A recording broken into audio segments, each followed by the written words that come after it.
Are you moving to Canada and maybe thinking about buying property in Halifax or anywhere else in Nova Scotia? Hello and welcome. So today we're going to talk a little bit about what you need to know if you're planning to move to Canada and, more importantly, if you're considering buying property in Halifax municipality. Whether you are a Canadian citizen or an international buyer, I've got the information that you need to get started. So let's dive in. First, let's cover the basics.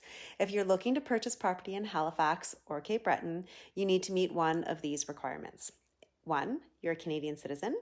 2, you are in a work permit with at least 183 days remaining as of your closing day, and you don't own any other property in Canada. Or 3, you're a permanent resident of Canada. Now, there's one special case worth noting. If a non-Canadian is buying a property with a Canadian spouse, this is allowed, but both names must be on the property title.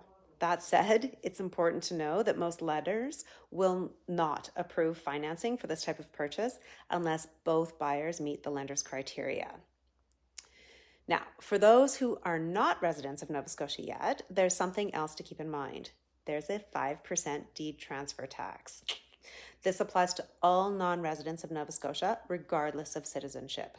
However, you can avoid this 5% tax if you permanently relocate to Nova Scotia within 6 months of your closing day.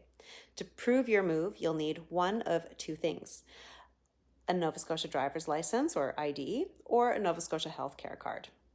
So what does all this mean for you? Let's break it down. If you are planning to move to Nova Scotia and live here full time, you can save on that deed transfer tax, 5% of purchase price, but you'll need to make sure you're settled here within 6 months. If you're a work permit or buying with a Canadian spouse, it's best to check with a lender early to ensure financing is not an issue. Lots to do, lots to navigate, but don't worry. If you have any questions, please feel free to reach out. I'm happy to guide you through the process and connect you with any of the resources that you need to make your move to Canada as smooth as possible. Thanks for tuning in. I hope this helps out with your plans, and I hope to chat with you soon.